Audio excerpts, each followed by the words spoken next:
Molecular orbital theory ये भी बताती है कि कौन सा मॉलिक्यूल एग्जिस्ट करेगा और कौन सा मॉलिक्यूल एग्जिस्ट नहीं करेगा। मॉलिक्यूलर ऑर्बिटल थ्योरी के थ्रू हम बॉन्ड ऑर्डर निकाल सकते हैं और बॉन्ड ऑर्डर के अकॉर्डिंग हम ये बता सकते हैं कि कौन मॉलिक्यूल एग्जिस्ट करेगा कौन नहीं करेगा।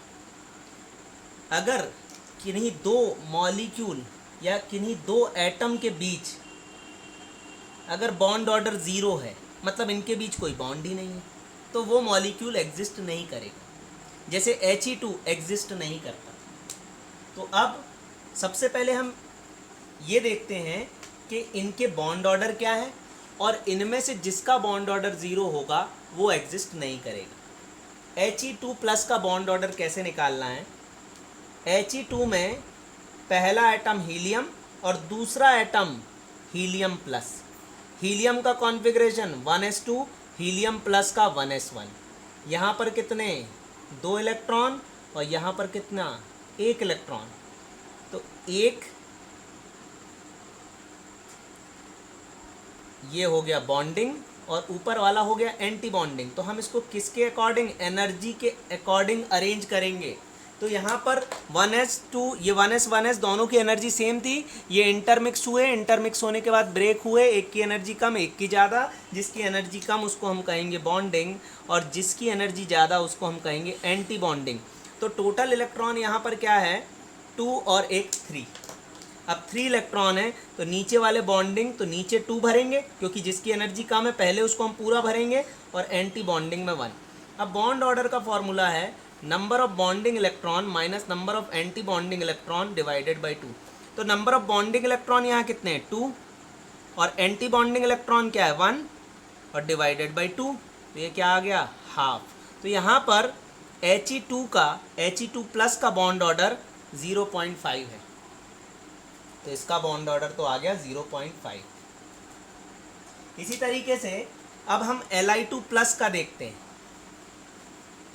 Li2+ का निकालने के लिए एक तरफ आप लिखो लिथियम, एक जगह लिखो लिथियम प्लस।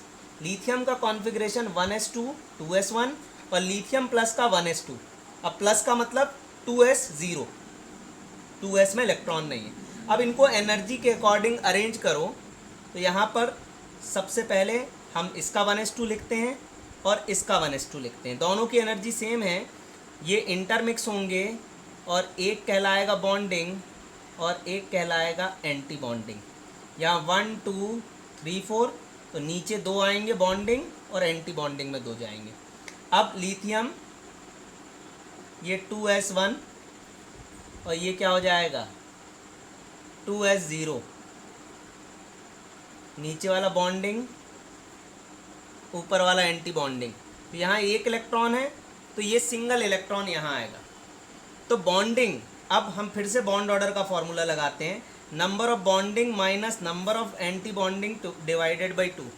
तो ये देखो ये एटॉमिक ऑर्बिटल है यहाँ पर और ये एटम कंबाइन होकर मॉलिक्यूल बना रहा है। तो यहाँ बीच में ये Li2+ ये मॉलिक्यूलर ऑर्बिटल है। तो बॉन्डिंग इलेक्ट्रॉन कितने हैं? 2 + 1, 2 + 1 ये बॉन्डिंग है और ये भी बॉन्डिंग है। तो नंबर ऑफ बॉन्डिंग 3 हो गए। एंटी बॉन्डिंग यहाँ पर 2 है, 3 - 2/2, तो इसका बॉन्ड ऑर्डर आ जाएगा हाफ।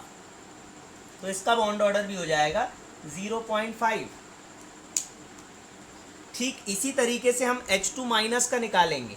अब H2- में यहाँ पे लिख दो H, यहाँ पे लिख दो H-। यहाँ H का कॉन्फ़िगरेशन 1s1, यहाँ H- का 1s2। यहाँ पर 1 इलेक्ट्रॉन और यहाँ पर ये 2 इलेक्ट्रॉन। तो नीचे कहलाएगा बॉन्डिंग, ऊपर कहलाएगा एंटी बॉन्डिंग। तो बॉन्ड ऑर्डर क्या हो जाएगा? Number of bonding minus number of anti bonding divided by 2। तो बॉन्डिंग कितना है नीचे? 2, एंटी बॉन्डिंग कितना है? 1 डिवाइडेड बाई 2, मतलब क्या आ गया? हाफ। हाफ मतलब 0.5। तो इन तीनों का बॉन्ड ऑर्डर क्या है? 0.5 है, प्लस में है, मतलब ये तीनों एग्जिस्ट करेंगे। अब H2- की बात करते हैं।